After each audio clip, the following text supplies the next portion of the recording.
Praise the lord. ప్రభువైన యేసు క్రీస్తు నామములో ప్రియులందరికీ, దేవుని బిడ్డలందరికీ శుభాలు, వందనాలు తెలియజేస్తూ ఉన్నాను. ప్రియులరా, దేవుని మహాకృపను బట్టి ఈ శ్రేష్టమైన సందర్భంలో కూడా ఆత్మదేవుని యొక్క ప్రేరేపణ కొలది మీ ముందుకు వస్తూ ఉన్నాడు. చిన్న మాటను మీకు జ్ఞాపకం చేయాలని నేను ఆశపడుతూ ఉన్నాను. ప్రియులరా, పరిశుద్ధ గ్రంథంలో మార్కు సువార్త 6వ అధ్యాయంలో ఒక మాట రాయబడి ఉంది. 41 నుంచి చూస్తే అక్కడ ప్రభువు వారు ఒక మాట రాసి ఉంచాడు. ఆ మాట ఏంటి అని అంటే, వారు 5 రొట్టెలు 2 చేపలు తిన్న తర్వాత తృప్తి పొందిరి అని చెప్పి అక్కడ రాయబడి ఉంది. ఆ తృప్తి పొందిన తర్వాత మిగిలిన 12 గంపలు అక్కడ వారు ఎత్తిరి అని చెప్పి పరిశుద్ధ గ్రంథంలో రాయబడి ఉంది. నా ప్రియులారా, మీ ముందుకు ఒక మాట నేను తీసుకురావాలని ఆశపడుతూ ఉన్నాను. నేటి క్రైస్తవ బిడ్డలలో చాలా చాలా కరువైన ఒక విషయము ఏంటి అని అంటే, తృప్తి కలిగి జీవించే విషయం.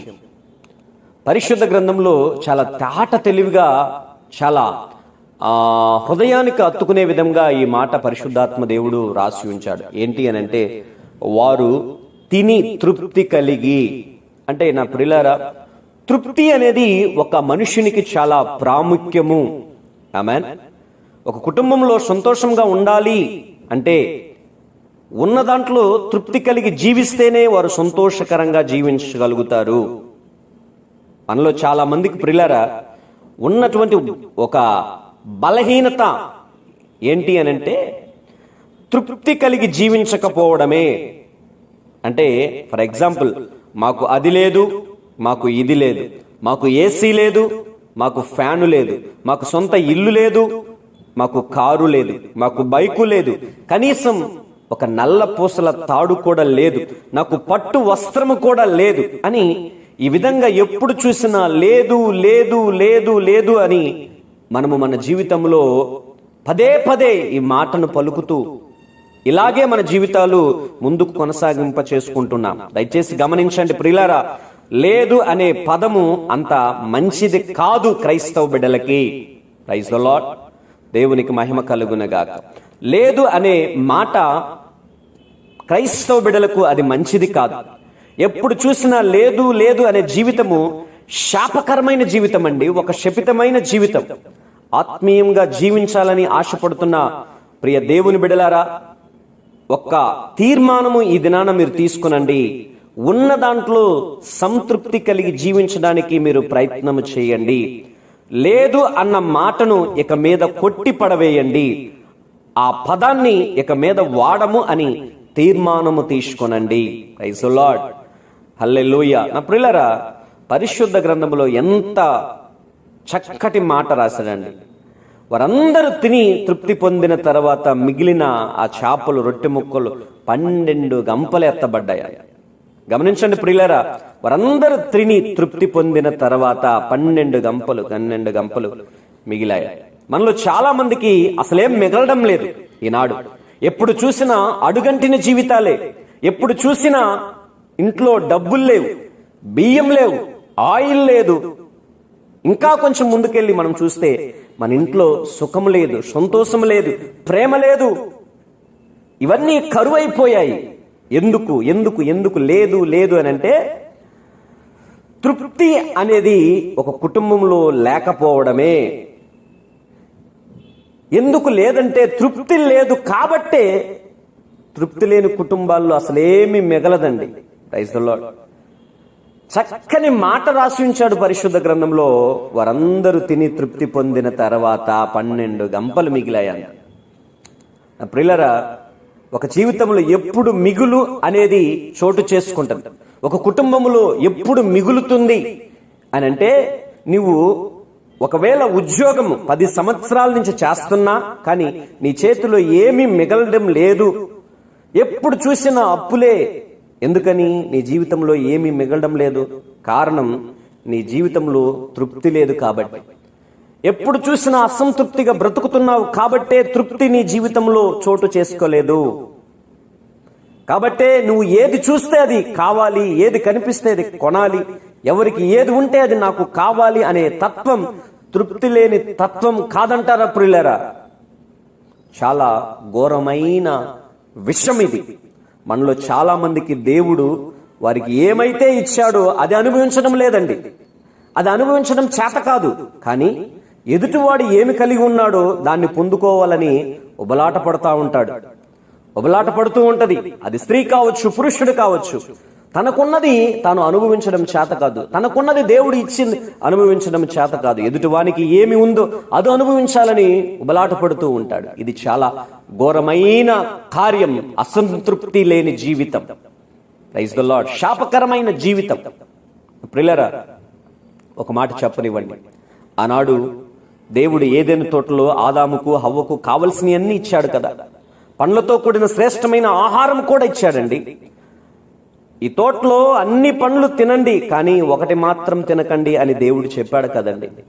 ఎప్పుడైతే ఆ ఒక్క పండు తినవద్దని దేవుడు చెప్పాడో అప్పటి నుంచి అవ్వ ఆ పండు ఎందుకు తినకూడదు అనుకుంటుంది, కానీ ఎందుకు ప్రభువు చెప్పాడు అన్నది ఆమె అర్థం చేసుకోలేదు. ప్రియులారా, ఆ చెట్టు చుట్టూనే తిరుగుతూ ఉండంటది. దేవుడు ఒకవేళ 99 పండ్లు తినవద్దు అని ఉంటే ఆమె ఆలోచించి ఉండాలి. ఆ ఒక్క పండే తినమని ఉంటే అప్పుడు ఆమె ఆలోచించుండొచ్చు. కానీ ఇది ఎంతటి వరకు న్యాయం అండి? 99 పండ్లు కళ్ళ ముందు కనిపిస్తూ ఉంటే వాటిని తినకుండా ఒక్క పండే, ఆ ఒక్క పండే ఎందుకు తినకూడదు అని ఆలోచన చేసిందండి. ఎందుకు తినకూడదు అని ఆలోచన చేసి శాపకరమైన జీవితాన్ని ప్రజలకు కొని తెచ్చిపెట్టింది. ప్రియులారా, ఆనాడు అవ్వను శోధించిన అపవాదే మనల్ని కూడా ఈనాడు శోధిస్తూ ఉన్నాడు, బాధిస్తూ ఉన్నాడు. ఆమెలో ఉన్నటువంటి అసంతృప్తి, కళ్ళ ముందు ఉన్న పండ్లు తినడం చేత కాదు, కానీ దేవుడు వద్దన్న పండే తినాలి, కావాలి అన్న ఆ ఒక్క శాపకరమైన కోరిక, ఆ పండు కోసం తెగించి సైతాను శోధనకు లొంగిపోయి తాను తినిందే కాదు తన భర్తకు కూడా ఇచ్చి మరణాన్ని మానవాళికి కొని తెచ్చి పెట్టిందండి. గమనించండి ప్రియులారా, ఈరోజు ఎంతో మంది వారి కళ్ళ ముందు ఉన్నటువంటి ఆ ఒక్క దేవుడిచ్చినటువంటి కార్యాలు, దేవుడిచ్చినటువంటి ఆహారం కానీ అనుభవించకుండా, అది తెలియదు కానీ లేని దానికోసం ఉపసలాట, లేని దానికోసం కోరిక. వారు కోరుకున్నది దొరకకపోతే, కోరుకున్నది జరగకపోతే ఇల్లు పీకి పందిరేస్తున్నారండి. నేటి సమాజంలో ఉన్నటువంటి క్రైస్తవ స్త్రీలు కావచ్చు, పురుషులు కావచ్చు. పరిశుద్ధ గ్రంథం తెలియజేస్తుంది, జ్ఞానము కలిగిన స్త్రీ ఇల్లు కట్టుకుంటుందని, మూర్ఖురాలు ఇల్లు పీకివేస్తుందని. మనము తృప్తి కలిగిన జీవితం జీవించినప్పుడే మన జీవితాల్లో సుఖము, సంతోషము, ఆనందము, ఆశీర్వాదాలు మిగులుతాయండి. తృప్తి లేని జీవితము శాపకరమైన జీవితము కాదంటారా ప్రియులారా? ఇది ఎంతవరకు న్యాయం? దేవుడిచ్చినటువంటిది అనుభవించలేకపోతున్నావు, ఎదుటి వారికి ఇచ్చిన దాన్ని అనుభవించాలి అని నువ్వు ఉబలాట పడుతూ ఉన్నావు. ఇది ఎంతటి వరకు న్యాయం? తృప్తి కలిగి జీవించి దేవునికి ఇష్టకరమైన బిడ్డగా నువ్వు ఉండాలి, కానీ శాపకరమైన అసంతృప్తి కలిగిన జీవితాన్ని జీవిస్తూ దేవునికి హేయకరమైన జీవితం జీవిస్తున్నటువంటి దైవ బిడ్డలారా, ప్రభువు మీతో కూడా హెచ్చరిస్తున్నారు. చాలా సార్లు మనం చేసే పిచ్చి పని ఏంటో తెలుసా? ఇతరులకు ఉన్న ఆ ఉన్నతమైన వాటిని ఊహించుకొని అలా మనం లేమే, అలా మనకు లేదే అని ఏడుస్తాం. కానీ మనకంటే దీనులు, మనకంటే హీనులు చాలా మంది ఉన్నారు అన్నది మాత్రం మనము ఆలోచించలేమండి. సొంత ఇల్లు లేదని ఏడుస్తాం, కానీ కనీసం ఉద్యోగం అన్నా ఉందిలే, ఉద్యోగం అన్న ప్రభు ఇచ్చాడులే అని మనము సంతోషపడం. ఉద్యోగం లేక, ఇల్లు లేక చాలా మంది, ఎంతమంది ఆందోళన చెందుతూ ఉన్నారు, ఏడుస్తూ ఉన్నారు. మన జీవితంలో కోరికలు రావడం తప్పు కాదు కానండి, ఆ కోరికలు అదుపులో లేకపోవడం ఖచ్చితంగా తప్పు, తప్పు, తప్పు. మరలా చెప్తున్నాను, మన జీవితంలో కోరికలు రావడం తప్పు కాదు, కానీ ఆ కోరికలు అదుపులో లేకపోవడం ఖచ్చితంగా తప్పు, తప్పు, తప్పు. ప్రియులారా, ఈరోజు మనం ఒక సత్యాన్ని గ్రహించాలి. ఈ లోకము మనకు శాశ్వతము కాదు. దేవుడే మనల్ని ఈ భూమి మీదకి పంపించాడు. మనము కేవలము యాత్రికులకు మాత్రమే, కేవలము మనము యాత్రికులు మాత్రమే. వచ్చినప్పుడు మనం ఏమీ తీసుకురాలేదు, పోయేటప్పుడు పట్టుకుని ఏమీ తీసుకొని వెళ్ళలేము. ఈరోజు నీవు నేను గ్రహించాల్సినటువంటి ఒక విషయం ఏంటంటే ఇదే మనము కేవలము యాత్రికులము అన్నది. దేవుడిచ్చినటువంటి జీవితాన్ని తృప్తి కలిగి జీవించి ఈ జీవితాన్ని దేవునికి సమర్పించి ముగిస్తావా, లేకుంటే అసంతృప్తి కలిగి జీవిస్తూ శాపకరమైన జీవితం జీవిస్తూ ఇంకా దేవునికి హేయకరంగా నువ్వు జీవించాలని కోరుకుంటున్నావా? ఈరోజు ఏమి కలిగి ఉన్నావో దానిని అనుభవించడానికి నువ్వు ప్రయత్నం చేయి. నీవు ఎక్కడ ఉన్నావో అక్కడ తృప్తి కలిగి జీవించడానికి, ఏమి కలిగి ఉన్నావో అది అనుభవించి తృప్తి కలిగి జీవించడానికి నువ్వు ప్రయత్నము చేయాలి. ప్రియా దేవుని కుమార్తె, దేవుని కుమారుడా, తృప్తిగా జీవించడం మహా గొప్ప వరమండి. తృప్తిగా జీవించడం దేవుడు తను ప్రేమించిన వారికి ఇచ్చే గొప్ప భాగ్యం, వరం తన కుమారులకు కుమార్తెలకు ఇచ్చేటువంటి గొప్ప వరం. Praise the Lord. అలాంటి వరాన్ని ప్రభువు నీ ముందట ఉంచుతున్నాడు. నీ జీవితాన్ని దేవుడు ఇచ్చున్నాడు. ఆ రీతిగా నువ్వు మలుచుకొని దేవునికి ఇష్టమైన బిడ్డలుగా మారాలని ప్రభువు కోరుతున్నారు. అలాగ మారుతావా, లేకుంటే నీకిచ్చినటువంటి ఆ ఒక జీవితాన్ని, లేకుంటే నీకిచ్చినటువంటి ఆ వరాలను, నీకిచ్చినటువంటి ఆశీర్వాదాలను వదిలి ఎవరికో ఇచ్చినటువంటి ఆ ఒక్క కార్యాలు కావాలని నువ్వు ఉబలాట పడుతూ శాపకరమైన అసంతృప్తి కలిగిన జీవితం జీవించి దేవునికి హేయకరంగా బ్రతుకుతావా అన్నది ప్రభు ఈ పూట నీ ముందు ఉంచుతున్నాడు.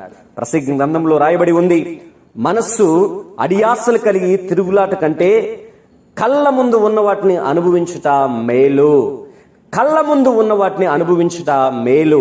లేని వాటి కోసం ఉబలాసపడటం మనము మంచిది కాదు. కానీ మనకు ప్రభు ఏమిచ్చాడో అది అనుభవించి అది మేలుకరంగా అవి అనుభవిస్తూ దీవెనకరంగా మనం ముందుకు సాగాలి. కానీ లేని వాటి కొరకు మనము ప్రయత్నము చేయకూడదు.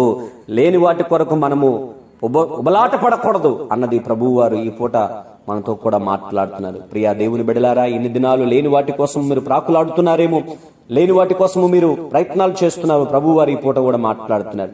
దేవుడు నీకు ఇచ్చిన జీవితాన్ని బట్టి, దేవుడు నీకు ఇచ్చిన కుటుంబాన్ని బట్టి, దేవుడు నీకు ఇచ్చిన ఉద్యోగాన్ని బట్టి, దేవుడు నీకు ఇచ్చిన పరిచర్యను బట్టి, దేవుడు నీకు ఇచ్చినటువంటి పిల్లలను బట్టి తృప్తి కలిగి జీవించు. నిత్యముగా నీవు ఆశీర్వదింపబడిన దానవు, నిత్యముగా నీవు ఆశీర్వదించబడిన దానవు, నిత్యముగా నీవు ఆశీర్వదింపబడిన వాడవు అన్నది ప్రభు వారు ఈ పూట కూడా మాట్లాడుతున్నారు. ఇన్ని దినాలుగా శాపకరంగా నువ్వు జీవిస్తూ ఉంటే, అసంతృప్తిగా జీవిస్తూ ఉంటే, ఇక మీద లేదు అనే మాట నీ జీవితంలో ఉండకుండా ప్రభు యేసు రక్తము ద్వారా నీ యొక్క నాలుకను పరిశుభ్రపరిచి నీ జీవితంలో లేదు అనే మాట రాకుండా నా దేవుడు తృప్తి కలిగి జీవించడానికి ఆయన సహాయం చేయునుగాక. ఆమెన్. ఆమెన్. God bless you everyone.